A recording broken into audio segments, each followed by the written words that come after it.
ओम शांति।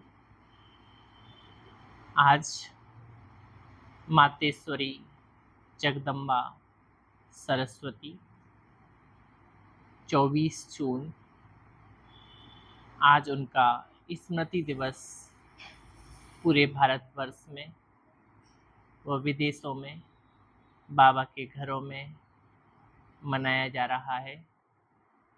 सभी मम्मा को बड़े ही प्यार से श्रद्धांजलि पुष्पांजलि अर्पित कर रहे हैं और सबके मन में लगन में बस एक ही लगन है कि मम्मा समान बनना है।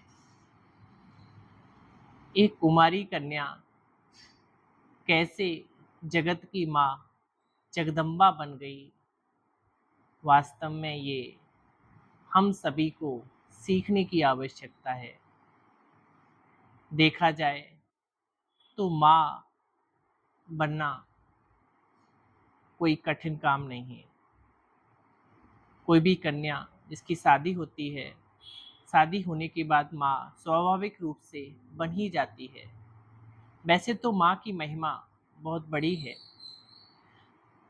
कहा जाता है कि माँ जैसा व्यक्तित्व, माँ जैसा गुण, माँ जैसा गुरु इस दुनिया में कोई नहीं। एक तरह से कहें तो माँ को भगवान की उपाधि दी गई है, लेकिन माँ और मातृत्व दोनों में बहुत अंतर है।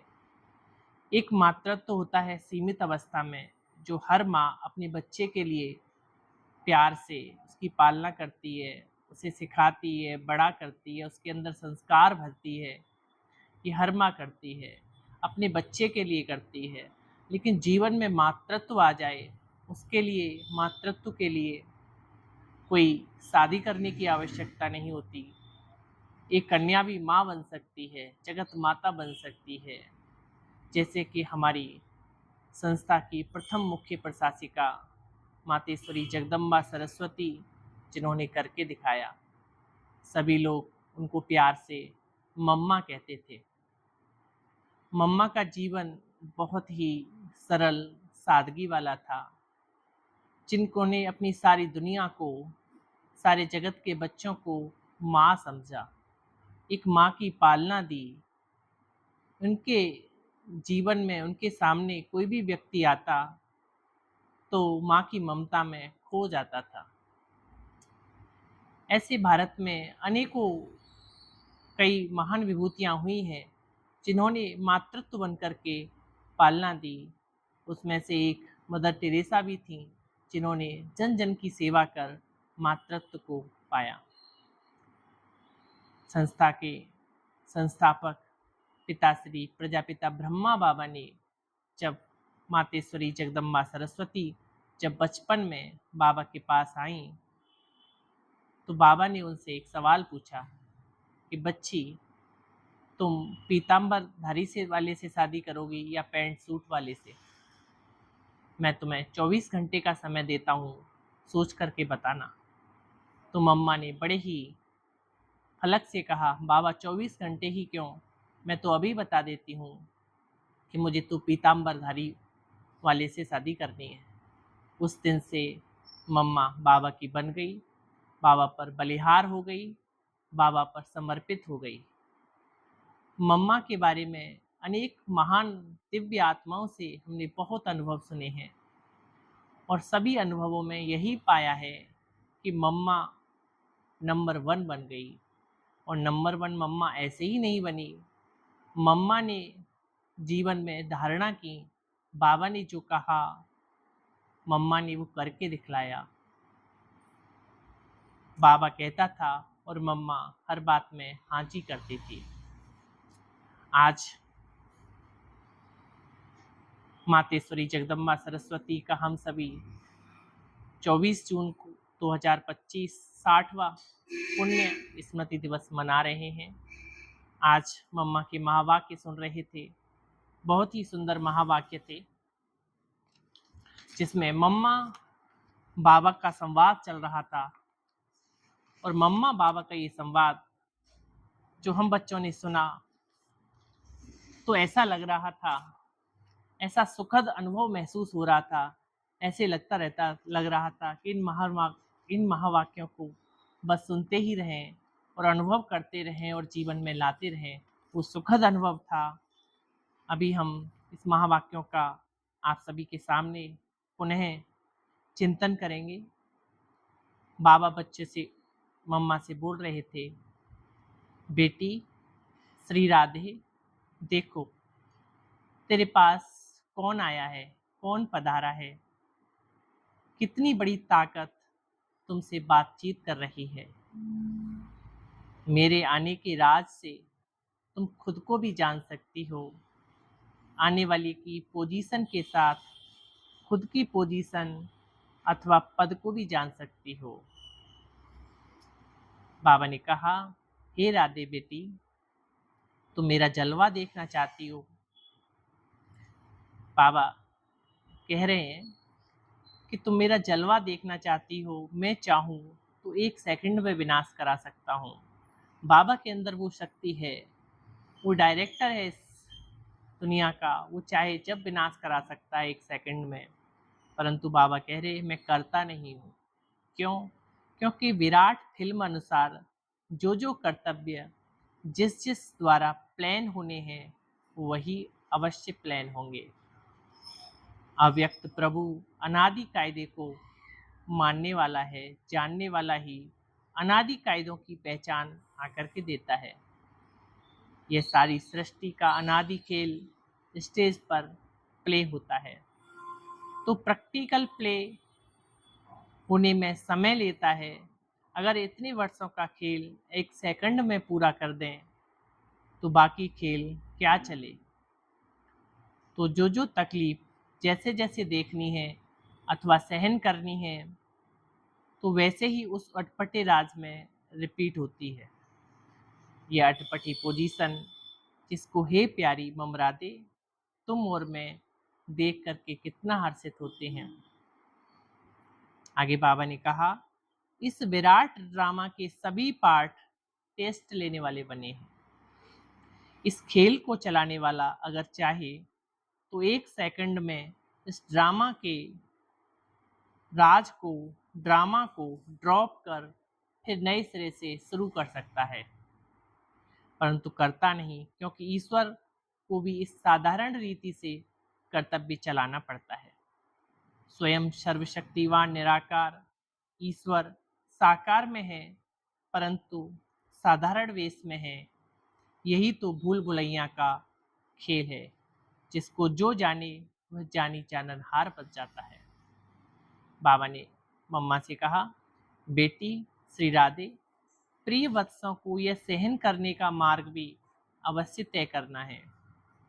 यद्यपि मैं चाहूँ तो अपने वत्सों प्रति इस मार्ग को और सहज बना सकता हूँ, क्योंकि साक्षात्कार कराने की चाबी मेरे हाथ में है। अगर किसी भी धनवान भक्त को किसी देवता को साक्षात्कार करा दूं तो वह अपना सारा धन ले यज्ञ में आकर सुहा कर देगा, क्योंकि ईश्वर तो सभी धनवानों का धनवान है। लेकिन तेरा पिता चाहता है कि मैं अपने बेगर्स प्रिय वत्सों को प्रिंस और प्रिंसेस बनाऊं। प्यारे बाबा की ये शुभ आशा है हम बच्चों प्रति।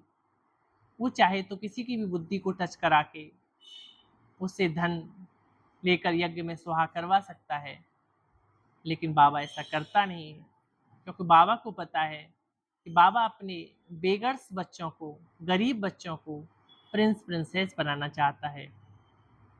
बाबा कहते हैं इसलिए तुम ये सब सहन करने के बाद भी प्रिंस प्रिंसेस जय बनेंगे।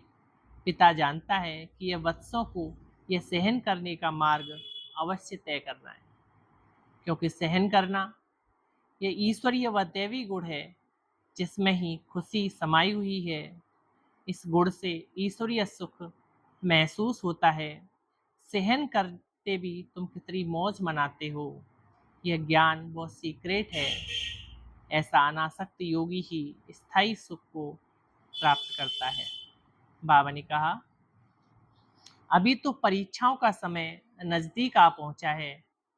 हर एक वत्स आने वाली परीक्षाओं को इन एडवांस सामने रख उस अभ्यास में चलता चले। भल कोई भी वत्स को खान पान इत्यादि न मिले, परंतु फिर भी खुद बेपरवाह बादशाह हो, उपस्थित हो, ऐसी अपनी सुंदर अवस्था बहुत समय से लेकर धारण करनी है। अगर कोई समझता है कि उस समय आप ही चल जाऊंगा, ये समझ बैठना अपने को धोखा देना है कि लास्ट में चल लेंगे, पुरुषार्थ कर लेंगे। ऐसा करना मना, बाबा कह रहे हैं अपने आप को धोखा देना है। इसलिए पहले से ही सावधान होकर रहना है। मेरे अति प्रिय वत्स याद में तो बैठते हैं, बाबा ने कहा, परंतु अभी तक उस लाइट का तेज मेरे वतन तक नहीं पहुंचता। हर एक जब लाइट स्वरूप हो तो उसके योग का तेज मेरे वतन में आएगा, तभी उन हर एक की संपूर्ण लाइट उनों में प्रवेश होगी।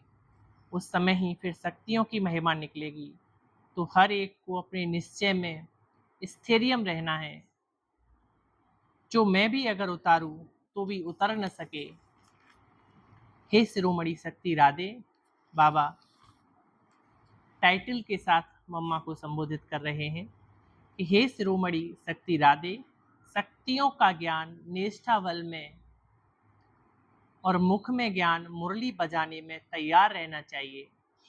तो मैं अपनी एक रस ईश्वरीय दृष्टि से हर एक को निहाल कर अपनी मधुर वीणा से पहचान देनी है कि मैं कौन हूँ, मेरा पिता कौन है, कैसे ब्रह्मा में भगवान प्रत्यक्ष हुआ, जो इस अंत के समय इस डेविल वर्ड को खलास कर अपने निज देश डिटी वर्ड में ले जा रहा है। हे राधे बेटी, जब हर एक की अवस्था दीपक के ललाट सदृश्य स्थिरियम रहेगी, तब सूक्ष्म अंत प्रेरणाओं को पकड़कर अपना कार्य संपूर्ण रीति से सिद्ध कर सकेंगे। जितना ज्ञान अनुसार अवस्था होगी, उतना ही प्रेरणाओं को पकड़ सकेंगे। जितना उस अवस्था में लगातार रहेंगे, उतना संपूर्ण प्रेरणाएं टच हो सकेंगे। ओह राधे बेटी, मेरा स्वरूप तो देखो। क्या वत्स मेरे स्वरूप को नहीं देख सकते कि कैसे अखंड ज्योति के तत्व में आकर मैं साक्षात प्रवेश हो आपसे बात करता हूँ। मेरे द्वारा ही यह सब साक्षात्कार होते हैं, क्योंकि मैं सभी का मूल समूह हूँ। देखो, प्रकृति के बीच में चमकती है ज्ञान लाइट। वत्स सिर्फ ये विचार करें, ओहो जिसको सारी सृष्टि पुकार रही है, वह स्वयं सर्वशक्तिवान ईश्वर यज्ञ में हम वत्सों के सम्मुख आकर के पधारा है। ये नशा होना चाहिए। उसकी शीतल गोद में बैठने से हृदय शांत हो जाता है। अगर रचना को रचने वाला मिल गया तो फिर उसको छोड़ उसकी रचना में क्यों जाऊं। हाईएस्ट से हाईएस्ट अथॉरिटी, सर्व ताकत का खुद मालिक, जिसमें सर्व ताकतें प्रकट हुई हों, उस पहचान में आ गए, फिर यह गोद छोड़ना असंभव हो जाएगा। जब द क्रिएट की पहचान आ जावे, तब समझें कि यह कौन है। समझा शिरोमणि राधे? अच्छा, ओम शांति, ओम शांति।